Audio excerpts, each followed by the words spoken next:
Hey, what's up? It's me, Fresh Creations. Today I'm going to show you how I made these super cute candy apples, and these are a little bit different than your standard candy apple.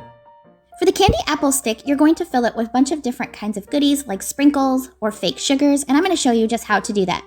So first what you want to do is start taking out your apples and removing the cores.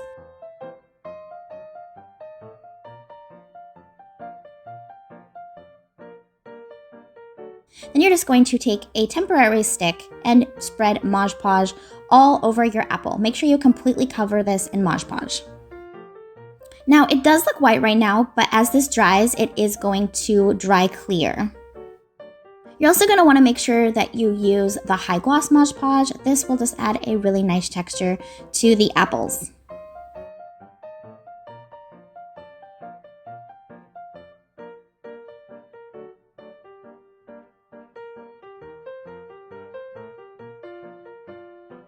Now, since my fake and bake room is pink, I'm going to go ahead and add pink glitter. Now you can use whatever glitter you want to use. I'm going to go ahead and use my pink glitter.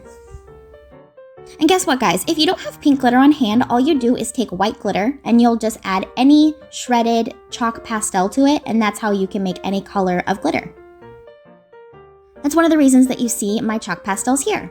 Now I'm going to go ahead and add a second layer, just like I did the first time. I'm going to add 3 layers to this, adding Mod Podge in between each layer and letting it dry fully first. If you have a blow dryer and it has a low setting, so it's not too hot, you can go ahead and use that in between layers to speed up this drying process.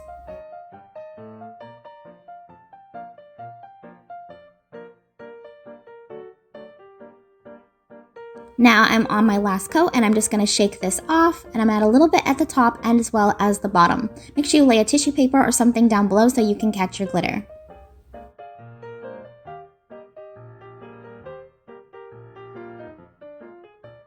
Now that I've done all 4 apples and they're completely dry, we're going to start working on the packaging. For the packaging, you're going to take an acetate roll and you're going to cut it down to make sure that it fits a small circle like this. Now you can buy pre-made cut circles or you can make your own out of balsa wood. I'm going to show you how to do that here in a minute, but you want to make sure that your apple fits inside and has about 2 inches on the sides. Now you can use pre-cut wood circles like this one here, or I can show you how I make my own, and I just take my balsa wood and I hold 1 circle and I'm going to cut around with my scissors. You can see this wood is super easy to cut, but you do want to cut at the back part of your scissors so it does not break the wood.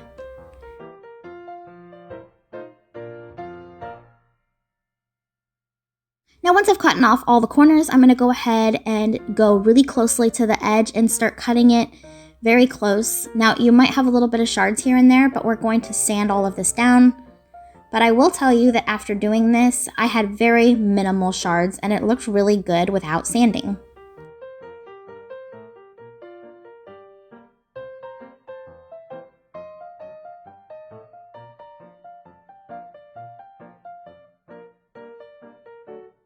And here it is. It looks really well, and you don't have to sand if you don't want to, but I did want to sand. Moving on to the next one, I'm going to repeat that same process, cutting off the edges and the sides. And then here's all my extra scrap. I'm going to go ahead and keep this for another project. So here are all of them together.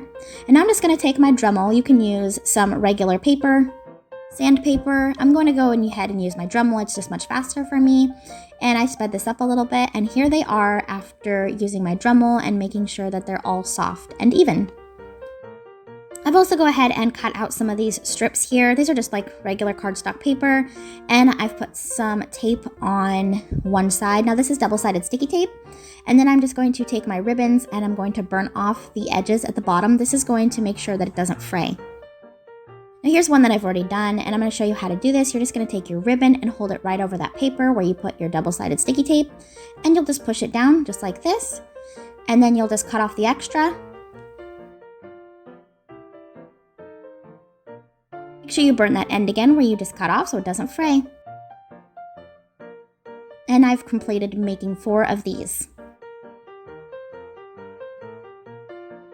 Now remember those circles that we just sanded down? You're going to cover those either with your favorite paper or you can use pleather. I went ahead and used pleather just because I really like how it looked. And I covered each one of these. I have one matching for the bottom and one matching for the top.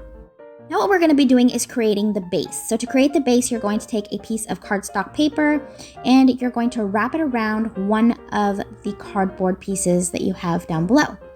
And it should look just like this. And then you can just use some tape and seal it off. Then you're going to slide one of those cardboard pieces with the top part facing downward like this.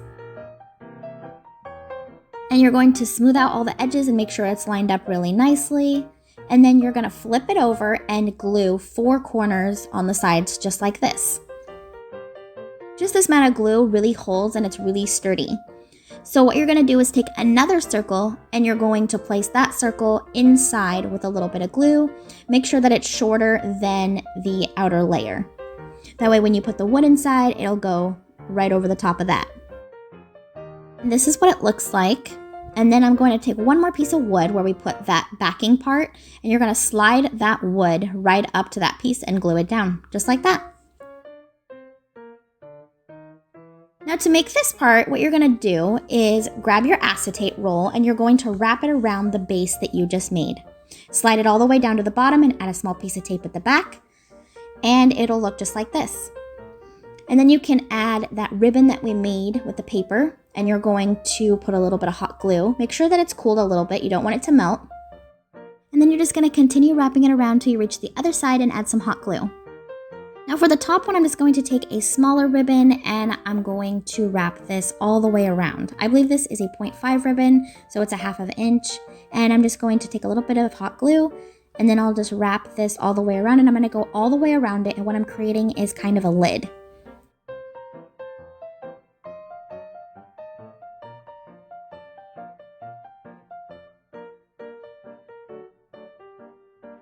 Now once you get towards the end, you can go ahead and add a little bit more glue. And then I also added these really cute bows that I made with the same ribbon in the front. I will leave a link in the description below how to make my bows. I have a lot of tutorials for bows. Now moving on to the Pixie stick straws, what I've done is I've taken a small bead, or you can use whatever you can find to stop it from coming out. And I'm going to show you how I made this first one. This one was just a pink and white Pixie stick sugar one. And I just made a small cone with some extra paper. You're just going to add your sand and glitter mixture. Sorry about that, I mean the pastel mixture. And you're going to go back and forth between the white and the pink until you get your desired effect.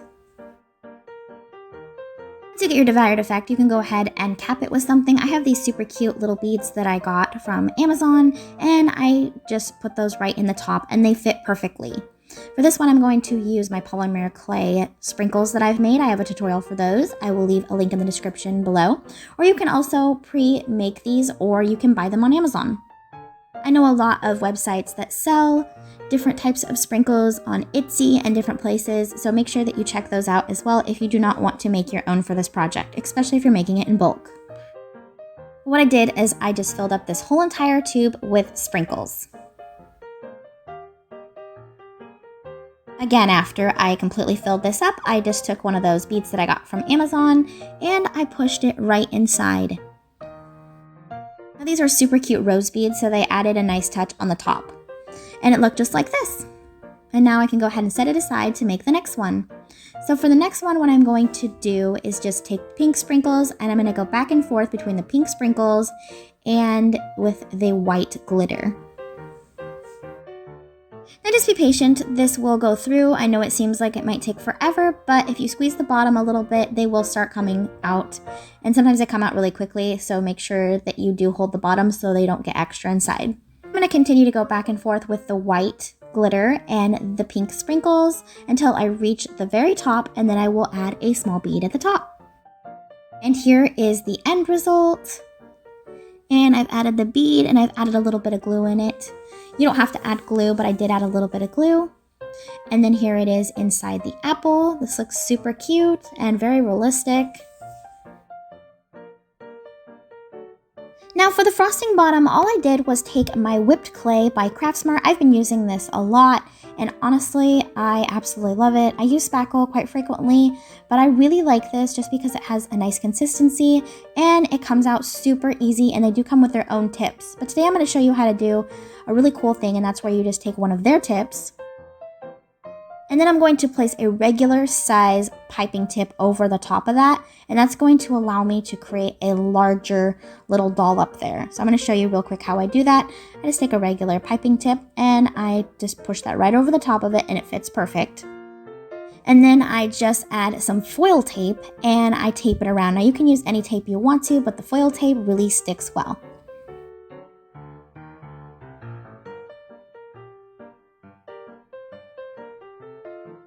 And here's one that I've already done. I've already done all the piping in the bottom, and I'm going to show you exactly how I did this. And then you'll just place this little plastic over the top, just like this. Very, very careful, and let it dry.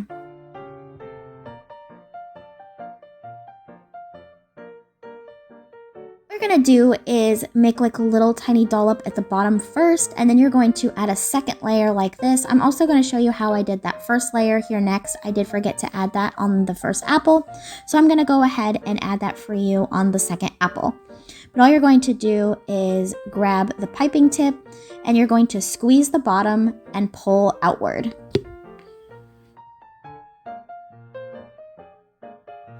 And you're going to turn it as you go. Do not turn your tip. Make sure that you turn whatever product that you're using instead of the tip, because you will have it lopsided and it does look a little bit weird.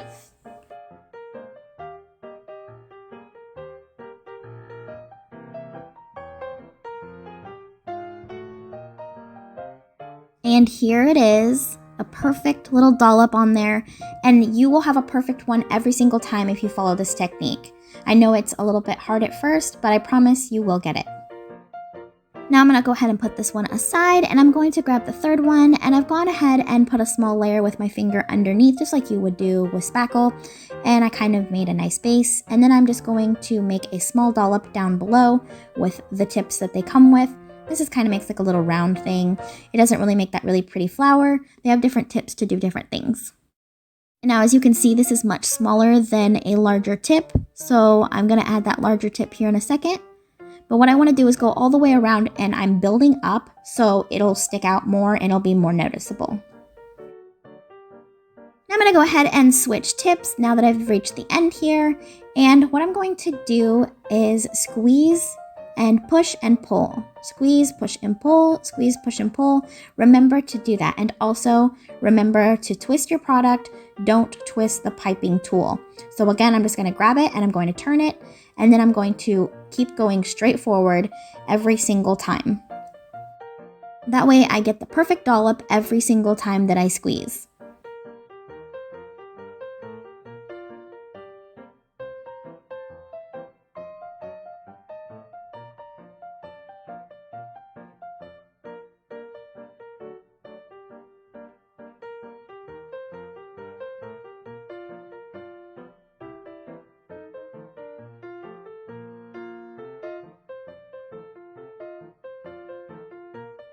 And here is our end result once they're placed all back together, and I have the caps on now.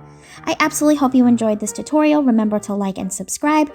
And if you're a Hello Kitty fan, make sure that you stay tuned for part 2 of this video coming up now. If you're not a huge Hello Kitty fan, that's totally okay. You can exit the video now. Thank you so much for watching. Remember to like and subscribe always. Bye! Now to get started, I'm going to take some polymer clay in pink and I'm going to place them in the bow mold part of it. And then I'm also going to take some white and I'm going to roll out a small ball and I'm going to push these into the mold. I'm going to do the first 2 here for you on camera, and then I'm going to speed up the video to do the rest.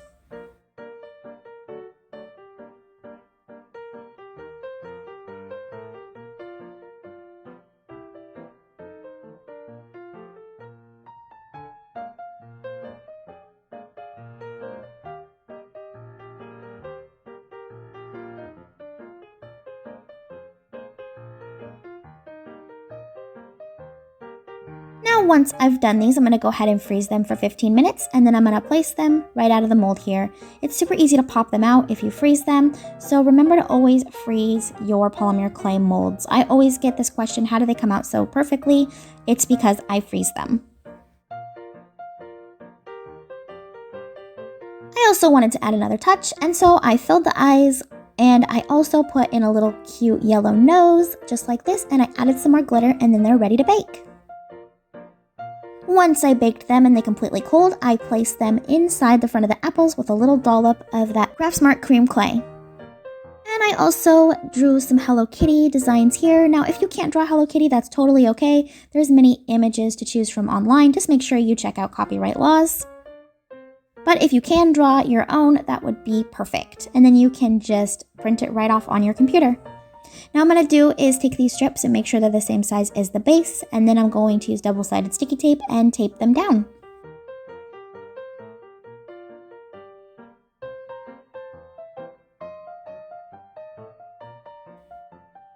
And here is the end result. I absolutely love these. These came out so good. Thank you so much for watching. Remember to like and subscribe always.